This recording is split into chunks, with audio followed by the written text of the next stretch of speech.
سلام خفنا، حالتون چطور؟ امیدوارم عالی و درجه یک باشید. بچه ویدیو امروز راجع به هواپیما روباییه، اتفاقی که امروز خیلی کم میفته ولی خب در دهه‌های گذشته بارها شاهدش بودیم. در طول تاریخ بارها هواپیما روبایی صورت گرفته که خب بعضیاشون موفق و بعضیاشون هم ناموفق بودن. تو این ویدیو قرار نیست که جای دوری بریم و راجع به هواپیما روبایی صورت گرفته تو کشورهای مختلف با هم صحبت کنیم. قراره بپردازیم به چند تا از هواپیما روبایی صورت گرفته تو کشور خودمون که چند تاش مربوط میشه به قبل از انقلاب و چند تاش هم مربوط به بعد از انقلاب.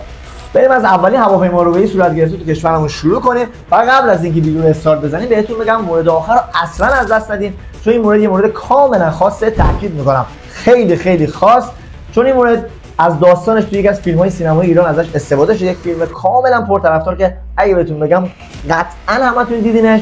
فیلمی که اکثر سلبریتی‌ها و بازیگرای مطرح ایران توش نقش آفرینی کردن. این هواپیما روبایی به قدری سر صدا کرده بوده که تو اون سالها بمب خبری به حساب می اومد و اکثر رسانه‌ها می‌پرداختن بهش. واسه قرار راجع به کلی پرواز با هم صحبت کنیم، پس قبل از پرواز یادت نره حتما کمربنداتو بسته باشی. لازم بریم تو کارش.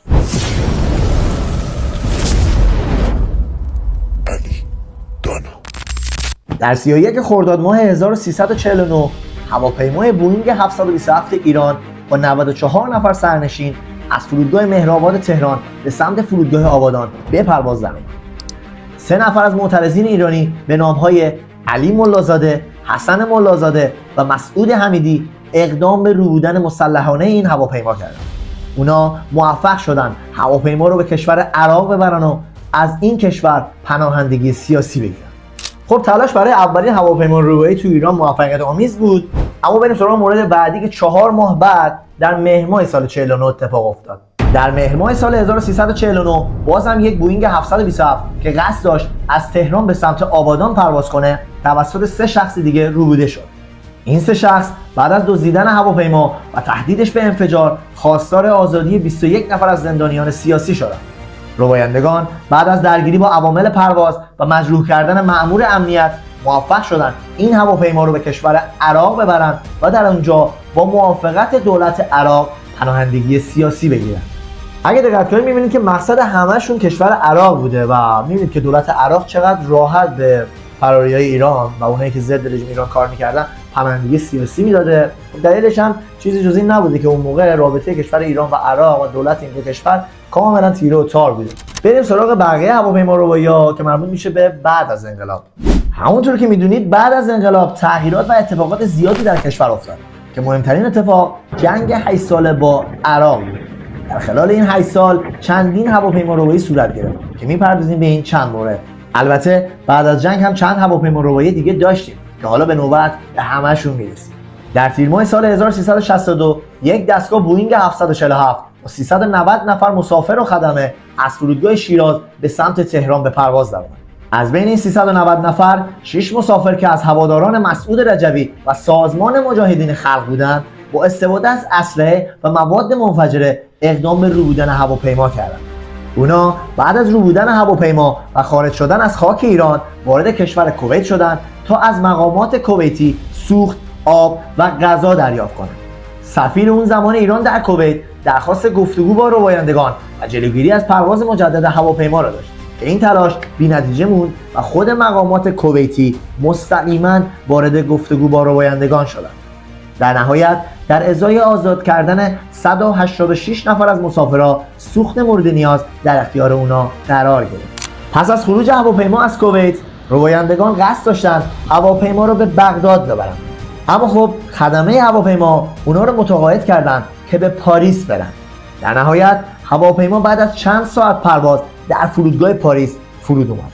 درسته که دولت فرانسه به هر کدوم از این هواپیما روباها پناهندگی سیاسی داده، ولی خب قبل از اینکه این اتفاق بیفته این دولت یک دادگاه برای این هواپیما روباها تشکیل داد و اونها رو به جرم حمل سلاح گرم و هواپیما روبایی به 3 سال حبس محکوم کرد. این ماجرا تازه شروع یک رشته هواپیما روبایی صورت گرفته تو خطوط هوایی ایران بود. در تیر ماه سال 63 یک بوئینگ 727 با 11 نفر خدمه و 125 نفر مسافر از تهران قصد رفتن به بوشهر را داشت. در بین مسیر هواپیما توسط 2 نفر ربوده شد. این 2 نفر هواپیما را در خاک قطر به زمین نشوندند. اونها همه مسافرها را آزاد کردند و مجدد هواپیما را به سمت قاهره به پرواز درآوردند. اولش فرودگاه قاهره اجازه فرود به اونا نداد، ولی از اونجایی که سوخت هواپیما رو به پایان بود مجبور شدن اجازه فرود بدن. اونا بعد از گذشت یک شب و سوختگیری خلبان ها مجبورش کردن به سمت بغداد پرواز کنه. در نهایت هواپیما تو فرودگاه بغداد به زمین نشست و هواپیماروباها تسلیم دولت عراق شدن و این دولت هم به اونها پناهندگی سیاسی داده. خب چرا که نه، تا قبل از انقلاب که به راحتی پناهندگی سیاسی میگرفتن تو کشور عراق، بعد از انقلاب تو اون سالها که جنگ داشتن با کشورمون و کاملا دیگه تیر و تار بوده رابطه‌شون، چی بهتر از این که شهروند ایرانی یا هواپیما ایرانی رو بدزده و به کشور عراق به عنوان پناهنده ببره. براشون هم از لحاظ رسانه‌ای خیلی خوب بوده، برای همین قبول کردن و به اونا پناهندگی سیاسی دادن. در مرداد ماه همون سال یک فروند هواپیمای ایرباس جمهوری اسلامی ایران که قصد رفتن به کشور عربستان رو داشت، توسط 2 نفر که خودشون رو از طرفدارای موسی خیابانی معرفی کرده بودن با استفاده از چاقو و بمب جعلی اقدام به روبودن هواپیما کردن. بچه‌ها فقط من یه توضیح ریز بدم راجع به اینکه موسی خیابانی کی بود. موسی خیابانی عضو با سابقه سازمان مجاهدین خلق بوده. اون به همراه مسعود رجبی و مریم رجبی جزو مهمترین افراد این سازمان بودن. البته موسی خیابانی عاقبت خوبی نداشت و تو سال 60 طی عملیاتی که سپاه پاسداران به پایگاهش تو تهران داشت کشته شد. اما برگردیم ببینیم سرانجام هواپیماروبایی چی شد. هواپیماروباها بعد از دزدیدن هواپیما برای سوختگیری به کشور بحرین رفتن و بعد از سوختگیری از بحرین به مصر و از مصر به روم رفتن. اونا قصد رفتن به پاریس و گرفتن پناهندگی رو داشتن، ولی اجازه فرود به اونها داده نشد. بنابراین تصمیم گرفتن در فرودگاه روم به زمین بنشینن. هواپیماروباها مجبور شدن تسلیم مقامات ایتالیایی بشن.